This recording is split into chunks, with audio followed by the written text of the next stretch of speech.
As I was saying before my battery went out, Unlimited Products in California, Hisperia, California to be exact. Besides all the stuff that they make for cars, and they've got a wide variety of stuff, they also make boats under some other name. They're not a fly-by-night outfit. That company up Show Cars, I think it is, up out of Canada.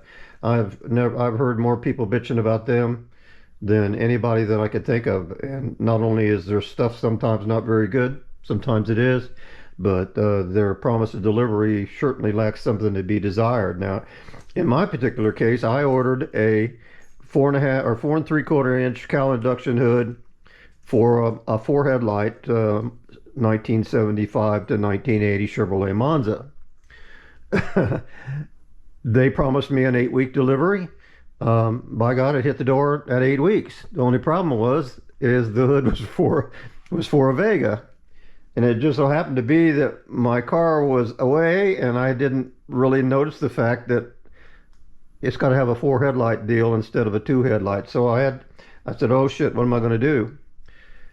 Anyway, so I finally got back in touch with them after some difficulty. I finally got a hold of a lady named Sonia on the telephone, and I told her what happened.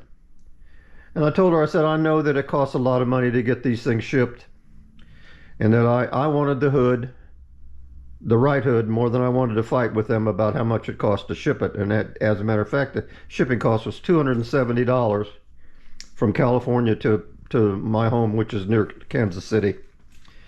Anyway, she says to me, she said, I've never heard anybody say that before. And she said, well, I'll call you back. And I said, oh, okay.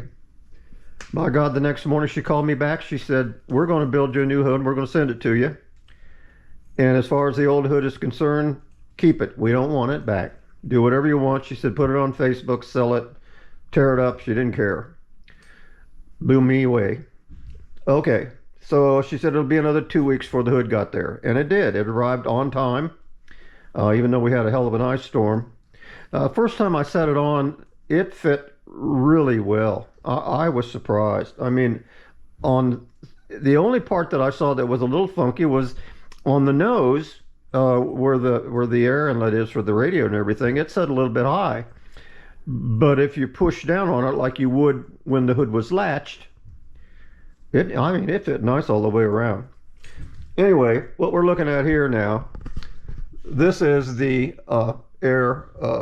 I forgot what they called that thing. But it was really, actually, it was designed for a Camaro, but it, I think it's kind of universal. So I had to cut it down a little bit in this area right through here. Kind of had to mess with it a little bit in this area right into here. And kind of ditto on this side.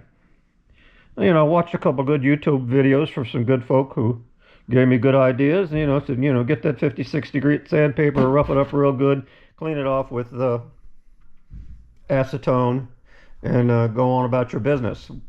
So that's what I did. I was a little bit nervous the first time, but it's nice and solid. It dried up real good. It's not sticky. I cleaned it up as best I could, and I roughed it up as best I could, and here we are. Now, one other thing going on here, which is the air inlet goes through here, and this is where it meets the air inlets at the base of the windshield. I've got a space that's between here that if I don't block it off, I'm going to get all that heat that comes from underneath the hood, and it's going to go right back into the air cleaner, which I really am not too excited about having that happen. So what I did was I ordered some pieces of a plate like this. It's just this resin coated fiberglass. They come in a sheet about 13 inches square. So I cut it to fit here, and I cut the other side to fit there. I got a little noogie here left in the middle that's left over, and I'm going to just mix up some I'm going to mix up some resin right now, make some matting strips to put here, to put here, and to put here, and to put there, and we'll we'll see what happens.